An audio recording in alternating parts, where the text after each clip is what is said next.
I don't know who to interview now. I don't know if you get the energy that's turned up or calm No, DJ.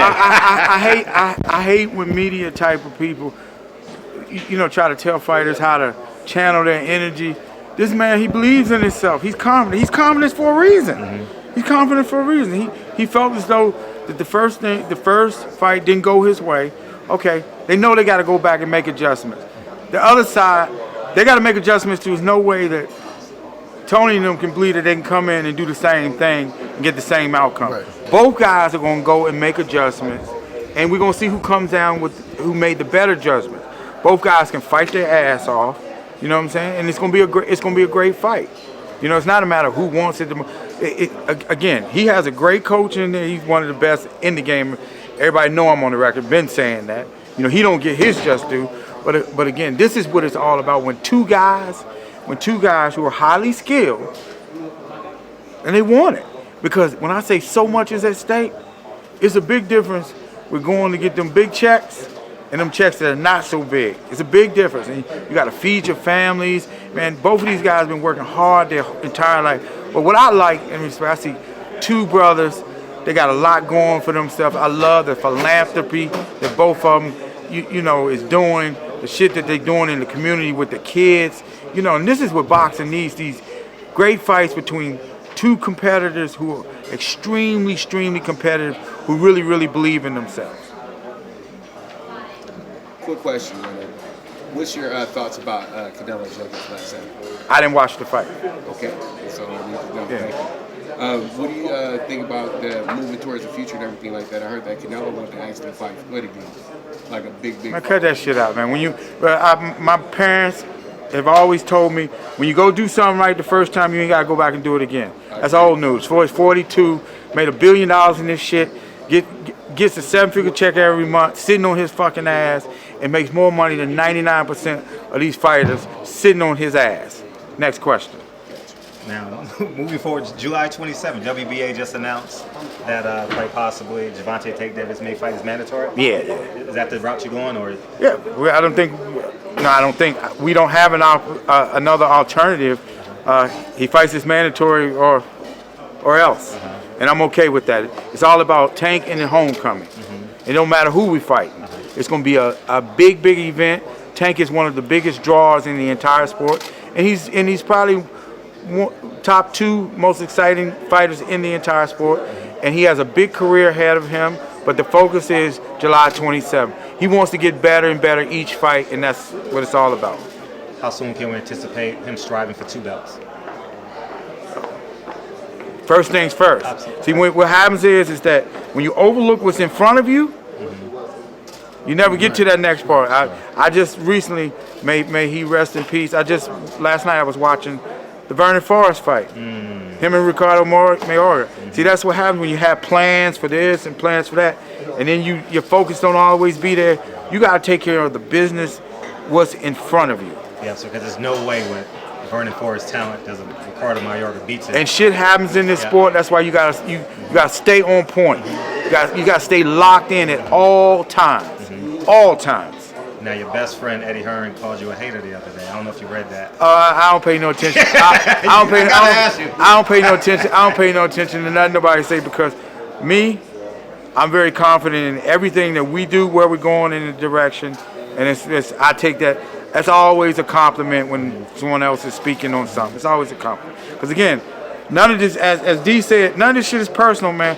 We're all blessed to be in this situation. We're operating and doing things at the highest levels. We're brothers, man, and we got so many people that we're inspiring and doing things. That's what it's all about, man. Giving back, helping these kids, showing them that there's another way of doing things outside of getting in trouble, doing it, and that's what life is all about, just being blessed. And I'm extremely humble. I'm just trying to take care of me and my family, promote our fighters, continue to uplift the sport as big as we can get it. I've seen and been operating on the highest level so far, so there's nothing that surprises me in this entire sport. What advice would you give Derrick James, being that when you started, you was actually in Floyd's corner? Yeah, exactly. I remember yeah. watching you as a kid. Well, when I was younger, I wasn't a kid. And what advice would you give him? Because by all assumptions, he's basically got the next Floyd Mayweather. Yeah, and he has the next Earl Spence. Excuse me, yep. Yeah, Thank you. And what I love about D is that he's humble, he's focused. He ain't changed one bit. He ain't changed what the bank account has. You know what I'm saying? But he ain't changed one. He ain't changed one bit. This is one of the coolest dudes, one of the most highly respected dudes in the sport. I tell all the people all the time. He's probably the most. Him and Steve are probably the two most underrated trainers in the entire sport. And I love my brother because he's doing his thing at the highest level. And I'm so happy and proud of him, man. And I always wish him continue to keep doing your thing. Keep on kicking them doors down. Because before, you know, they were giving all the credit to one or two trainers. And we know why. Yeah. Right. We know why. You know what I'm saying? This dude is look what he's doing in this sport. Look what he's doing. You know, and I continue to applaud my brother and wish him nothing but continued success in each and everything that he does. I'm so happy for him. Now, let's move forward. Talk about Earl Spence, Terrence Crawford. Terrence Crawford made a statement that maybe both you guys can chime in on. He did an interview at the fight Saturday. That said, Ask him that question. okay. It's his fight. Okay. Yeah. That said that Bob Arum don't run me, Al Heyman don't run me. I tell the Earl Spence fight is dead. I'm gonna basically tell you guys when the fight may happen. I mean, I have no comment. I mean, I think that he said what he said. I mean, I'm not a guy to try to psychoanalyze what somebody said. I mean, I have no idea about.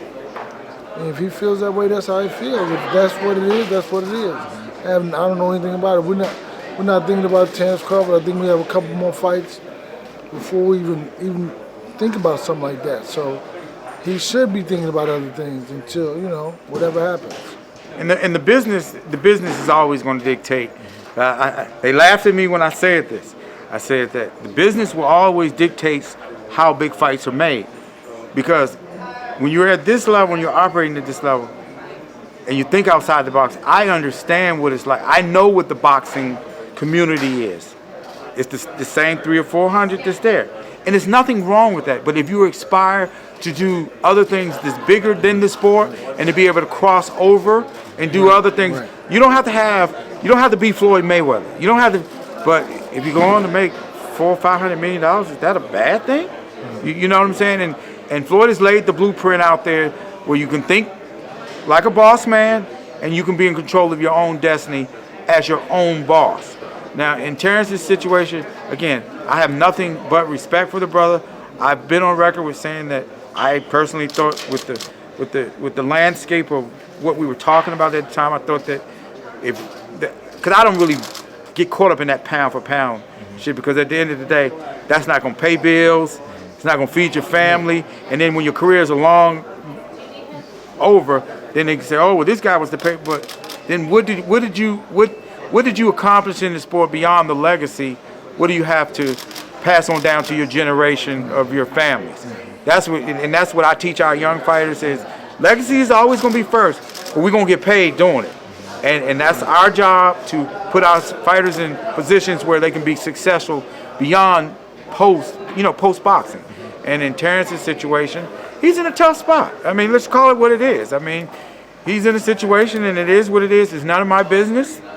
And I wish the brother nothing but respect. I think he's a tremendous fighter. They were disappointed and upset that I felt as though that when I said that Earl Spence beats him. He beats him 100 out of 100 times. That's my opinion, and I'm entitled to that. Now, moving forward to Sean Porter, obviously there were reports saying that he's fighting August 3rd. Which I don't probably know isn't anything true. about I mean, I mean, listen, I'm being honest. I have no idea. I haven't heard that. So, I mean, I don't know. I mean, a lot of people are stuff before I do, because I'm not on the social media like that. So, who knows? Well, my report says it's not August 3rd. But does it matter though? Does it matter? He has a big fight in front of him, and several big fights in front of him, and all the guys are in the mix, and we're gonna find out who's the best welterweight. Right. That's gonna happen. We're gonna find out who's the best welterweight. That's gonna happen sooner than later. We're like in the final four right now. We're basically like in the Yeah, really. Yeah, really. We found a bit like 5 or 6 guys. Yeah. Really 7 with Terrence. Yeah. Yeah, it's all the Guys guys. on the outside looking in. But no, but I Terrence is mean, at the window. Everyone yeah, downstairs but playing. at the same time, you still could have to put him in the equation Yeah, definitely. because you can't like overlook somebody who is really that good of a fighter Yeah, he's a and who has tremendous the belt, right? So we won't overlook him. We'll just say that it's all about playing in this, taking care of whatever that's in front of you. That's so far away that it shouldn't even be talked about. Now, once you get to Errol beating this guy, that guy, then you say, okay, that fight must be next. But until then, let's not even talk about it because it's like we're practicing, we're exercising, talking. I mean, no, it's just okay. It's not gonna And happen. remember, the business is always going to dictate the big fights. You guys might think something is a big fight, but from the business side, I know what's a big fight and what's not a big fight. You know what I'm saying? A big fight, when we use these words, mega fight, we got to be careful with that. These are fan-friendly, great fights for the sport. But when you talk about big mega fights, then you have to have the ability to cross over and gain the attention of the casual fans. Absolutely. And those are the things that we know how to do. And there's a great plan in place. Earl's well on his way with doing 400,000 homes, 47,000 people in his hometown. He's well on his way of establishing himself as a box office draw. And this is just the start. All he has to do is continue to do the things that he needs to do, and he's well on his way of establishing himself as being a pay-per-view attraction. Is that a 70-30 fight? If you start negotiations, okay. You can't start a negotiation when it's not even a conversation to have anything.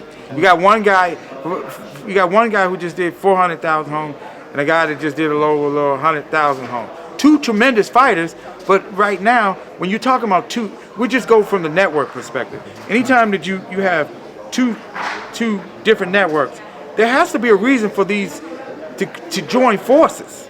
You know what I'm saying? And it comes down to, as the old man said, this, and that's not there for that kind of thing. And it's disrespectful to all the other fighters who in the mix. And him being a great trainer himself, he'll be the first one to say his focus is on his next fight, not 3 fights ahead. Because what happens is when you get to overlooking things, then that's how you trip up.